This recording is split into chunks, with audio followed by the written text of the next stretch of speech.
শ্লোক নাম্বার 34। एवं निनामो क्रियायोग सर्वे संस्कृति हेतव तत् एवात्मविनाशाय कल्पन्ते कल्पिता परे। অনুবাদ: মানুষের নৈমিত্তিক কাম্য কর্মসমূহ সংসার বন্ধন বা যোনি ব্রহ্ম ভ্রমণের কারণ, কিন্তু সেই সমস্ত কর্মই যখন পরমেশ্বর ভগবানের উদ্দেশ্যে সমর্পিত হয় তখন তা কর্মরূপী বৃক্ষকে বিনাশ করতে সমর্থ হয়। তাৎপর্য: সকাম কর্ম যা জীবকে নিরন্তর জড়জগতের বন্ধনে আবদ্ধ করে রাখে তাকে ভগবদ্গীতায় একটি অশ্বত্থ বৃক্ষের সঙ্গে তুলনা করা হয়েছে, কেননা তার মূল অত্যন্ত গভীর। যতক্ষণ পর্যন্ত কর্মফল ভোগ করার প্রবৃত্তি থাকে ততক্ষণ জীবকে তার কর্ম অনুসারে এক দেহ থেকে আরেক দেহে দেহান্তরিত হতে হয়। সুখভোগের প্রবৃত্তিকে ভগবানের সেবা করার বাসনায় রূপান্তরিত করা যায়। তা করার ফলে মানুষের কর্ম কর্মযোগে পরিণত হয়, অর্থাৎ তার স্বাভাবিক প্রবণতা অনুসারে কর্ম করে সে পারমার্থিক সিদ্ধি লাভ করতে পারে। এখানে আত্ম কথাটি সব রকম সকাম কর্মকে বোঝাচ্ছে, অর্থাৎ সব রকমের সকাম কর্ম এবং অনন্য কর্মের ফল যখন পরমেশ্বর ভগবানের সেবায় উৎসর্গীকৃত হয় তখন তার ফলে কর্মবন্ধনের বিনাশ হয়ে ধীরে ধীরে অপ্রাকৃত প্রেমময়ী সেবার বিকাশ হয়, যা কর্মরূপী সেই অশ্বত্থ বৃক্ষের মূলটি কেবল ছেদনই করে না, উপরন্তু তা অনুষ্ঠানকারীকে পরমেশ্বর ভগবানের শ্রীপাদপদ্মে নিয়ে যায়। এর সারমর্ম হচ্ছে যে সর্বপ্রথমে মানুষকে সেই সব শুদ্ধ ভক্তের সঙ্গ লাভের জন্য অনুসন্ধান করতে হবে যারা কেবল বেদান্তবিদই নন, উপরন্তু আত্মতত্ত্বজ্ঞ এবং পরমেশ্বর ভগবান শ্রীকৃষ্ণের অনন্য ভক্ত। সেই সাধুসঙ্গে কনিষ্ঠ ভক্তকে অবশ্যই দৈহিকভাবে এবং মানসিকভাবে প্রেমময়ী সেবা সম্পাদন করতে হয়। এই সেবা প্রবৃত্তির প্রভাবে মহাত্মারা তাদের প্রতি আরও কৃপাপরবশ হয়ে তাদের কৃপা বর্ষণ করেন, যার ফলে কনিষ্ঠ ভক্তের হৃদয়ে সেই সমস্ত শুদ্ধ ভক্তের সমস্ত দিব্য গুণাবলী প্রকাশিত হয়। তার ফলে ধীরে ধীরে তাদের পরমেশ্বর ভগবানের অপ্রাকৃত কার্যকলাপ শ্রবণে গভীর আসক্তি জন্মায় এবং তখন মানুষ তার স্থূল এবং সূক্ষ্ম দেহের স্বরূপ উপলব্ধি করতে পেরে তারও ঊর্ধ্বে তার শুদ্ধ আত্মার স্বরূপ হৃদয়ঙ্গম করতে পারে এবং পরমেশ্বর ভগবানের সঙ্গে তার নিত্য সম্পর্কের কথা অবগত হতে পারে। এই সম্পর্ক প্রতিষ্ঠিত হলে শুদ্ধ ভক্তির ক্রমবিকাশ হয় এবং অবশেষে নির্বিশেষ ব্রহ্ম এবং পরমাত্মার স্তর অতিক্রম করে পরমেশ্বর ভগবানের সম্বন্ধে বিশুদ্ধ জ্ঞান প্রকাশিত হয়। ভগবদ্গীতায় বর্ণিত এই সমস্ত পুরুষোত্তম যোগে অনুশীলনের প্রভাবে যে কোনো অবস্থায় অধিষ্ঠিত মানুষ পরম সিদ্ধি লাভ করতে পারে এবং তখন তাদের মধ্যে পরমেশ্বর ভগবানের সব রকম দিব্য গুণাবলী প্রকাশিত হয়। এমনই হচ্ছে শুদ্ধ ভক্ত সঙ্গের প্রভাব। শ্লোক নাম্বার 35। যৎ অত্র ক্রিয়াতে কর্ম ভগবত পরিতোষণাম জ্ঞানম যৎ তৎ অধীনাম হি ভক্তিযোগ সমন্বিতাম। অনুবাদ: এই জীবনে পরমেশ্বর ভগবানের সন্তুষ্টি বিধানের জন্য যে কর্ম করা হয় তাকে বলা হয় ভক্তিযোগ বা পরমেশ্বর ভগবানের প্রতি প্রেমময়ী সেবা, এবং সব রকমের জ্ঞান তখন তার অধীন তত্ত্বরূপে আপনা থেকেই প্রকাশিত হয়। তাৎপর্য: সাধারণ মানুষ মনে করে যে শাস্ত্রের নির্দেশ অনুসারে সকাম কর্ম করার ফলে পরম তত্ত্ব হৃদয়ঙ্গম করার পারমার্থিক জ্ঞান পূর্ণরূপে লাভ করা যায়। কেউ কেউ মনে করেন যে ভক্তিযোগ হচ্ছে আরেক ধরনের কর্ম, কিন্তু প্রকৃতপক্ষে ভক্তিযোগ কর্ম এবং জ্ঞানের অতীত। ভক্তিযোগ জ্ঞান অথবা কর্ম থেকে স্বতন্ত্র, পক্ষান্তরে জ্ঞান এবং কর্ম হচ্ছে ভক্তিযোগের অধীন। এই ক্রিয়াযোগ অথবা কর্মযোগ, যে সম্বন্ধে শ্রী নারদ মুনি ব্যাসদেবকে নির্দেশ দিচ্ছেন, তা বিশেষভাবে অনুমোদন করা হয়েছে, কেননা তার উদ্দেশ্য হচ্ছে পরমেশ্বর ভগবানের সন্তুষ্টি বিধান করা। ভগবান চান যে তার সন্তানেরা অর্থাৎ জীবেরা জড়জগতের ত্রিতাপ দুঃখ ভোগ করুক। তিনি চান যে তারা সকলেই যেন তার কাছে ফিরে গিয়ে তার সঙ্গে বাস করে। কিন্তু ভগবানের কাছে ফিরে যেতে হলে সব রকমের জড়কলুষ থেকে মুক্ত হতে হয়। তাই ভগবানের সন্তুষ্টি বিধানের জন্য যখন কর্ম করা হয়, তখন সেই কর্মের প্রভাবে জীব ধীরে ধীরে জড়জগতের বন্ধন থেকে মুক্ত হয়। এইভাবে পবিত্র হওয়ার অর্থ হচ্ছে পারমার্থিক জ্ঞান লাভ করা। তাই জ্ঞান পরমেশ্বর ভগবানের উদ্দেশ্যে সাধিত কর্মের অধীন। অনন্য জ্ঞান ভগবত ভক্তিবিহীন হওয়ার ফলে ভগবানের রাজ্য নিয়ে যেতে পারে না, অর্থাৎ তা মুক্তি পর্যন্ত দান করতে পারে না, যা ইতিমধ্যেই নৈষ্কর্ম্য উপচ্যুত ভাববর্জিতম শ্লোকে বিশ্লেষণ করা হয়েছে।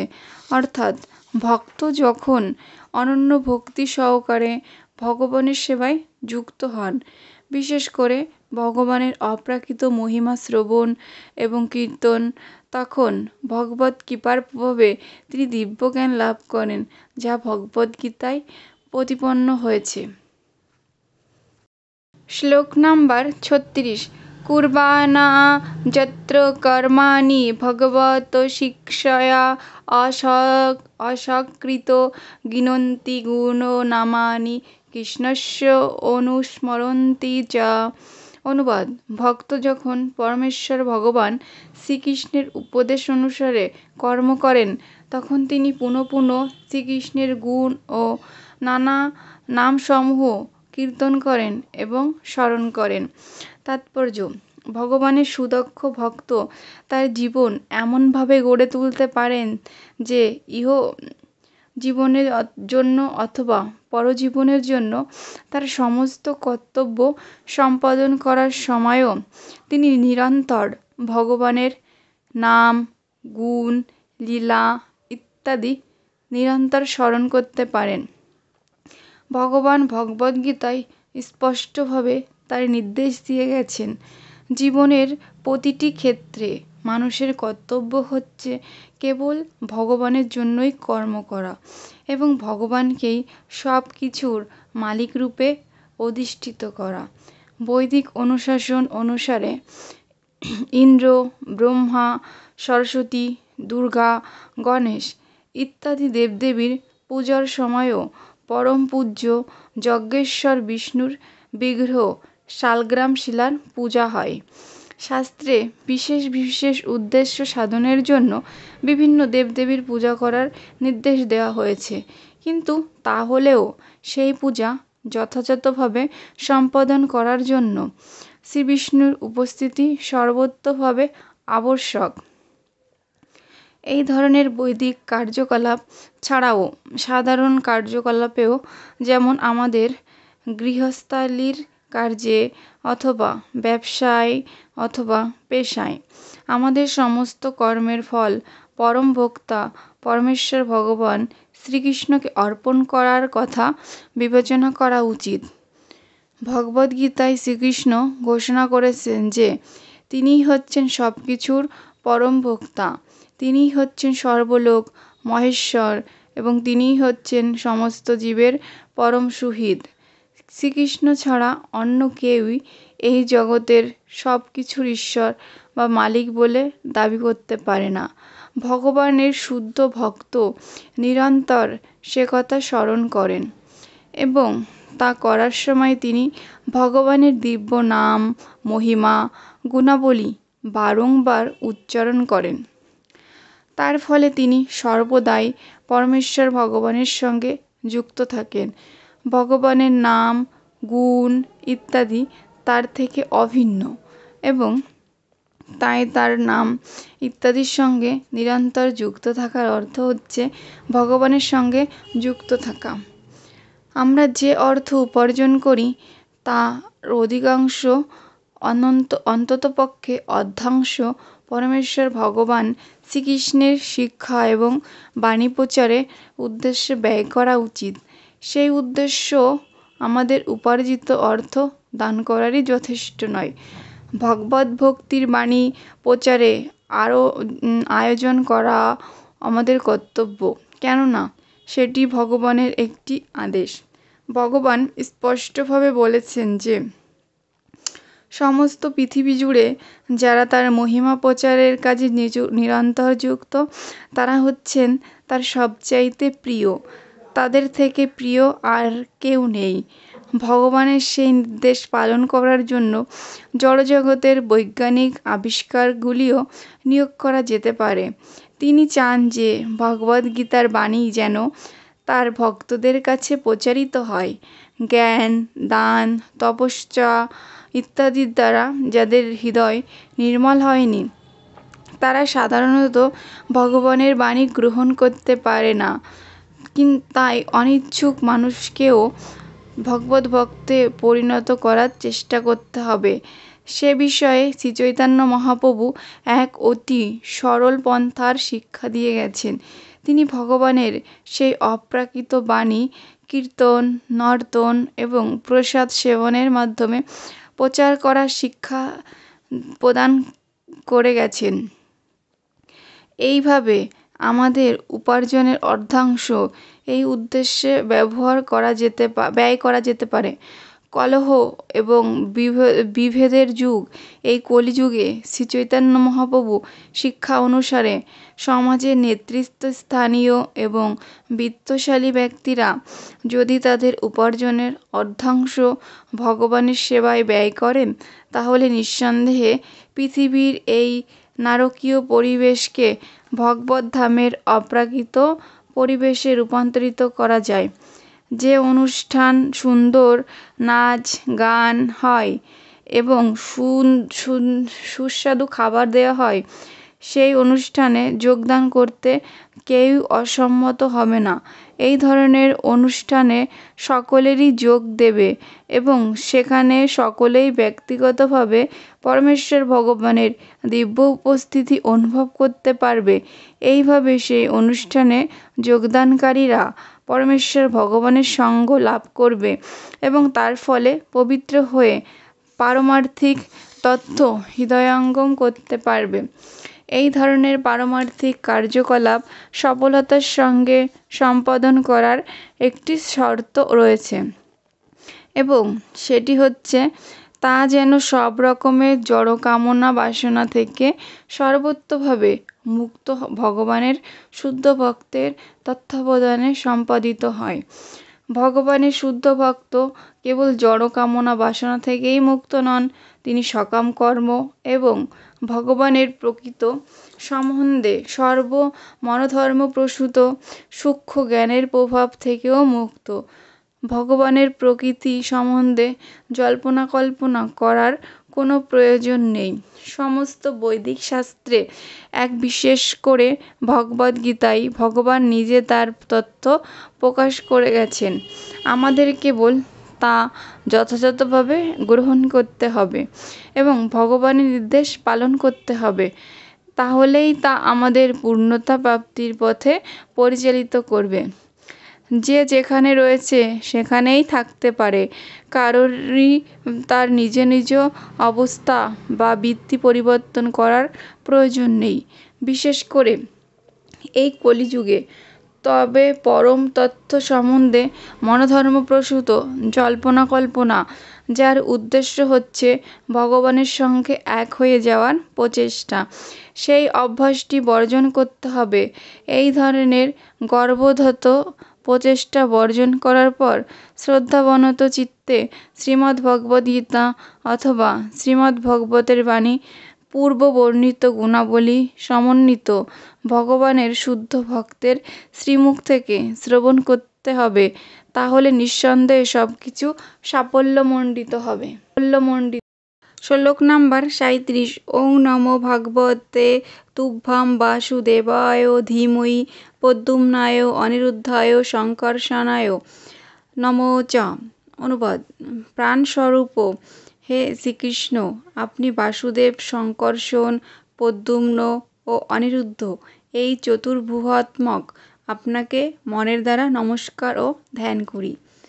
তাৎপর্য: পঞ্চরাত্র অনুসারে নারায়ণ হচ্ছেন ভগবানের সমস্ত প্রকাশের আদি কারণ। এই সমস্ত প্রকাশ হচ্ছেন বাসুদেব, সংকর্ষণ, প্রদ্যুম্ন এবং অনিরুদ্ধ। বাসুদেব এবং সংকর্ষণের মাঝখানের বা দিকের এবং ডান দিকে, প্রদ্যুম্ন সংকর্ষণের ডান দিকে এবং অনিরুদ্ধ বাসুদেবের বাঁ দিকে, এইভাবে 4টি বিগ্রহ প্রতিষ্ঠিত। এদের বলা হয় শ্রীকৃষ্ণ চতুর্ভুজ। এটি হচ্ছে একটি বৈদিক মন্ত্র, যা শুরু হয়েছে ওং আকার দিয়ে প্রবর্ণ দিয়ে এবং ওং নমো ধীমহি ইত্যাদি বীজ মন্ত্র সমন্বিত। চতুর্ভুজের এই মন্ত্রকে বৈদিক মন্ত্র বলেই স্বীকার করা হয়েছে।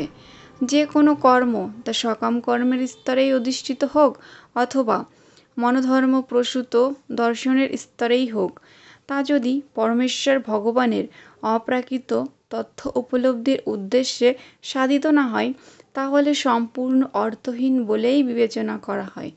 তাই নারদ মুনি ভগবদ্ ভক্তির ক্রমবিকাশের ফলে ভগবানের সঙ্গে জীবের আন্তরিক সম্পর্ক যে কীভাবে গভীর থেকে গভীরতর হয়, তা তার ব্যক্তিগত অভিজ্ঞতার মাধ্যমে বর্ণনা করে অনন্য ভক্তির স্বরূপ বিশ্লেষণ করেছেন। ভগবানের প্রতি এই অপ্রাকৃত ভক্তির পরম প্রাপ্তি হচ্ছে ভগবানের প্রতি প্রেমময়ী সেবা। এই প্রেম বিভিন্ন অপ্রাকৃত রসের মাধ্যমে প্রকাশিত হয়। এই ভগবৎ সেবা মিশ্রভাবেও সম্পাদিত হয়। সকাম কর্ম মিশ্রা ভক্তি অথবা মনোধর্মপ্রসূত জ্ঞান মিশ্রা ভক্তি। শৌনকাদি ঋষিরা সদ্গুরুর সেবায় সূত গোস্বামীর সাফল্যের গূঢ়তত্ত্ব সম্বন্ধে যে প্রশ্ন করেছিলেন, তা এখানে বিশ্লেষণ করা হয়েছে। 33 অক্ষর সমন্বিত এই মন্ত্র উচ্চারণের ফলে তার হৃদয়ের দিব্য জ্ঞান প্রকাশিত হয়েছিল। এটি চতুর্ভুজের মন্ত্র। কেন্দ্রে রয়েছেন শ্রীকৃষ্ণ, কেননা চতুর্ভুজ হচ্ছে তারই প্রকাশ। তাই তার নির্দেশের সবচাইতে গোপনীয় অর্থ হচ্ছে সর্বদাই বাসুদেব, সংকর্ষণ, প্রদ্যুম্ন এবং অনিরুদ্ধ রূপে প্রকাশিত ভগবানের অংশপ্রকাশ সহ পরমেশ্বর ভগবান শ্রীকৃষ্ণের মহিমা কীর্তন ও স্মরণ করা উচিত। এই চতুর্ভুজ হচ্ছে বিষ্ণুতত্ত্ব অথবা শক্তিতত্ত্ব রূপ অন্য সমস্ত সত্যর আদি উৎস। শ্লোক নাম্বার 38।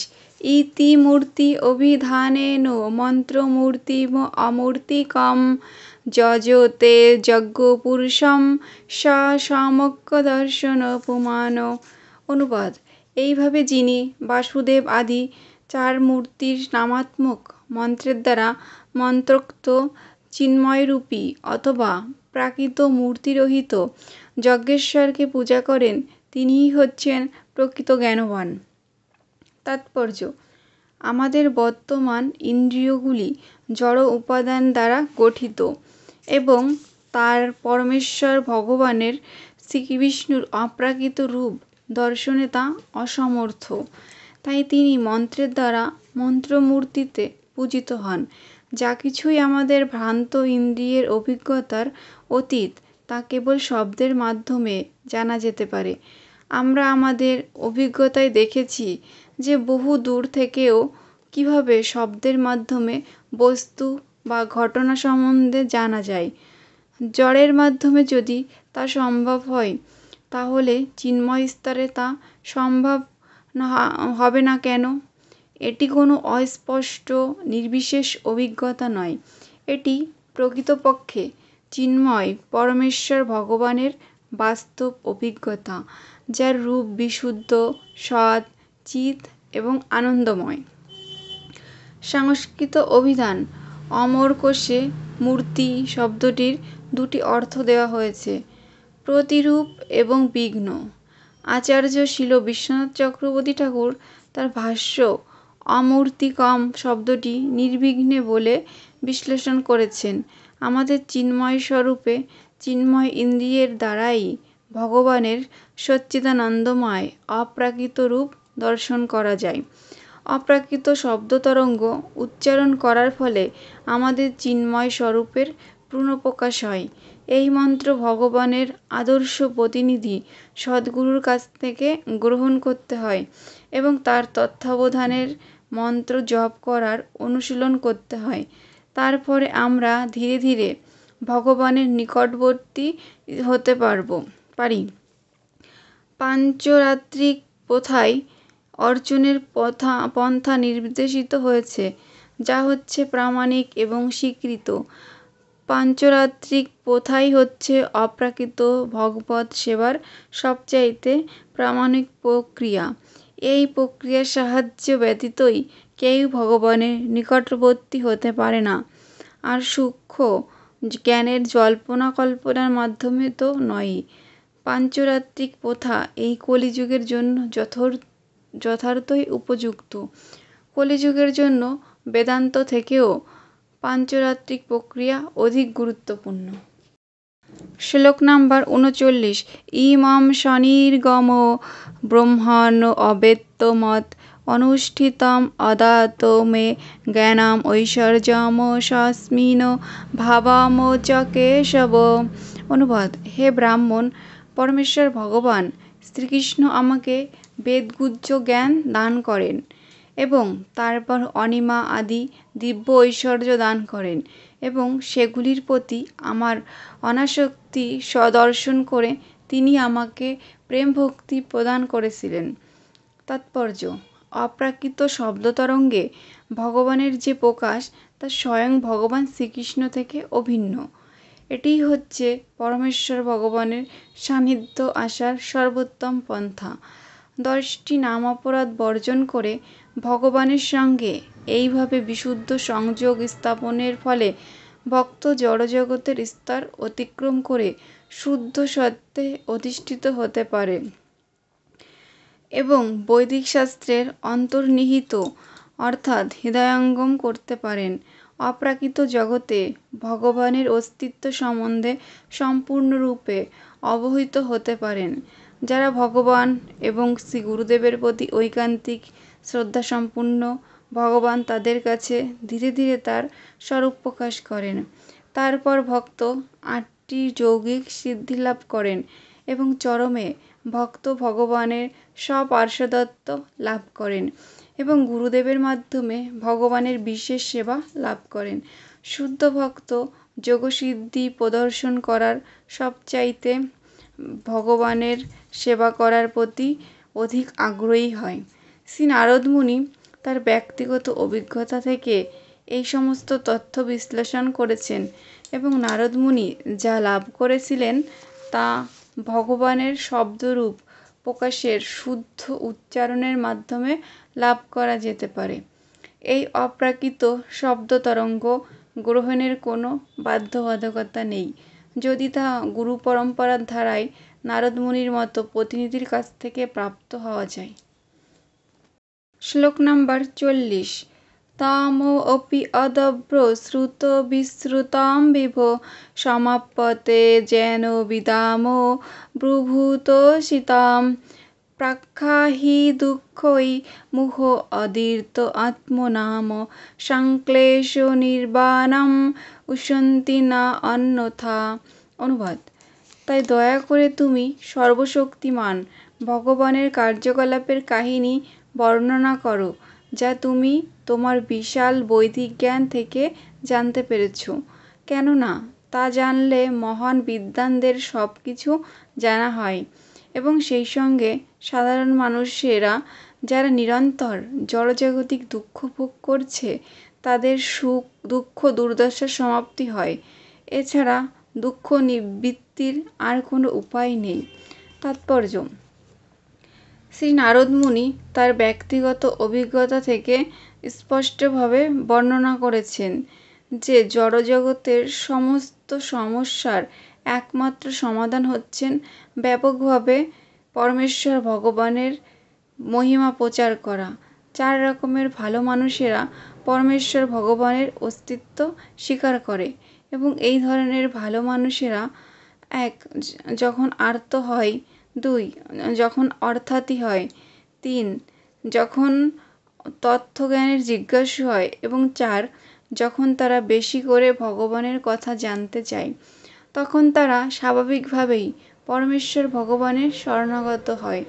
নারদ মুনি ব্যাসদেবকে উপদেশ দিলেন বিশাল বৈদিক জ্ঞানের পরিপ্রেক্ষিতে অপ্রাকৃত ভগবত জ্ঞান প্রচার করতে, যা তিনি ইতিমধ্যেই লাভ করেছেন। 4 রকমের খারাপ মানুষ রয়েছে যারা সকাম কর্মের প্রতি অত্যন্ত আসক্ত এবং তার ফলে তারা দুঃখ ভোগ করে। এদের বলা হয় মূঢ়, যারা তাদের ইন্দ্রিয় তৃপ্তির জন্য নানা রকম জঘন্য কর্মের প্রতি আসক্ত এবং তার ফলে তারা তার ফল ভোগ করে। এদের বলা হয় নরাধম, যারা জড়বিদ্যার মস্ত বড় পণ্ডিত, কিন্তু তারা নিরন্তর নানা রকম দুঃখ কষ্ট ভোগ করে, কেননা তারা পরমেশ্বর ভগবানের অস্তিত্ব স্বীকার করতে চায় না। এদের বলা হয় মায়া অপহৃত জ্ঞান এবং যারা হচ্ছে নাস্তিক এবং তাই তারা নিরন্তর নানা রকম দুঃখ দুর্দশা ভোগ করলেও ভগবানের নাম পর্যন্ত শুনতে চায় না। এই ধরনের ভগবত বিদ্বেষীদের বলা হয় আসুরি।